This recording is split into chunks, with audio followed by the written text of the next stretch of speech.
तो ब्रेक के बाद हम बात करेंगे आयुष श्रीवास्तव से, जो कि तुनिशा शिजान के दोस्त हैं। वो लगातार हमारे साथ बने हुए हैं। आयुष, क्योंकि तुनिशा और शिजान को आप लंबे वक्त से जानते हैं, तुनिशा के साथ आपने इससे पहले भी काम किया है।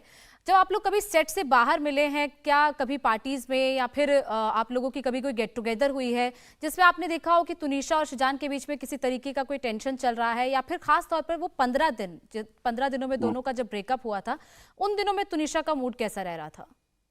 जब एक तो हम लोग बहुत कम मिले हैं सेट से, क्योंकि बहुत कम टाइम मिल पाता है। हम लोग नए गांव में शूट करते हैं, it's like a 12 hour shift. तो उसके बाद सब घर ही जाते हैं, तो घर पहुंचने में ही 2 घंटे लग जाते हैं। तो एक दो बार बर्थडेज पे भी हैव स्पेंड टाइम, मेरे बर्थडे पे और एक दो बार बहुत पहले, आई गेस 3 महीने हो गए। And rarely we have met outside. तो ऐसा कुछ कभी नहीं देखा मैंने कि कुछ प्रॉब्लम है। और 15 दिन का मैं आपको जो बता रहा हूँ, I was in dengue fever, तो मैं सेट पे जा ही नहीं रहा था। I was at home from 8th of December to 20th। तो मैंने सेट पे, I was not there all. तो मैं 2 दिन से ही अभी जा रहा हूँ।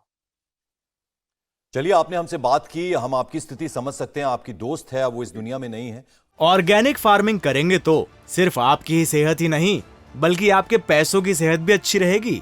ऑर्गेनिक फार्मिंग सीखनी है तो फ्रीडम ऐप को अभी डाउनलोड करो। शुक्रिया हमसे बात करने के लिए आयुष श्रीवास्तव। और हमारे दो सहयोगी लगातार हमारे साथ बने हुए हैं, सचिन और साथ साथ राजीव भी।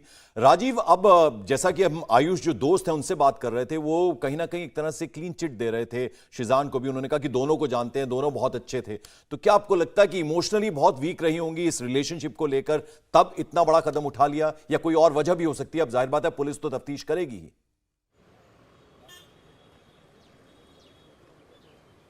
देखिए, इमोशनली वीक थी या फिर मजबूत थी, ये कहना बहुत प्राथमिक तौर पर सही नहीं होगा, क्योंकि ये सारी बातें जो है वो मेडिकली भी प्रूफ करना आसान नहीं है कि कोई भावनात्मक तरीके से कितना कमज़ोर था या मजबूत था। सवाल ये है कि जिस तरह के वो रिश्ते में थी, शायद उस रिश्ते को लेकर बहुत ज़्यादा उनका अपना अटैचमेंट था।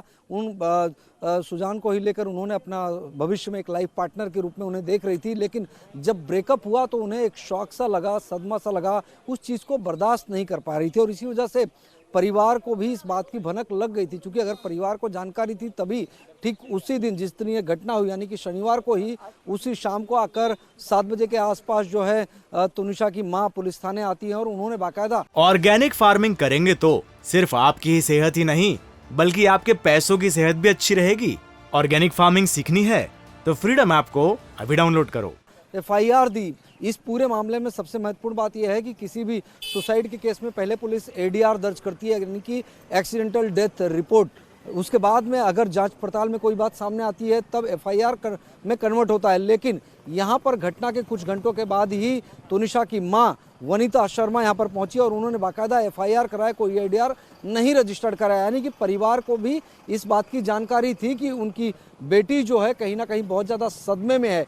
हालांकि कलाकार हैं और प्रोफेशनली कलाकार होने का कहीं ना कहीं उनकी अपनी एक खासियत होती है कि जो दर्द उनके सीने में है वो उनके चेहरे पर नज़र नहीं आ रहा था। इस वजह से वो शूटिंग में रोज़ाना आती थी, अपना काम करती थी। 5 घंटे पहले उन्होंने जो वीडियो अपलोड किया था, उस वीडियो को देखकर भी ऐसा अंदाज़ा लगाना बेहद मुश्किल है कि किस तरह की चीज़ें उनके मन में चल रही है, क्या चीज़ें उनके दिमाग में चल रही है। लेकिन जब वो कहीं अकेले में होती थी तो निश्चित तौर पर वो उस डिप्रेशन में जाती थी जिस दौर से मानसिक तौर पर वो गुजर रही थी। और यही वजह है कि शायद जब उन्हें थोड़ा सा एक छोटा सा ब्रेक मिला तो वो सीधे 200 मीटर दूर जो एक मेकअप रूम बनाया गया था वहां पर गई। इंडिया टीवी हर वक्त हर जगह डाउनलोड करने के लिए सर्च करें India TV news Google play store या ऐप स्टोर पर।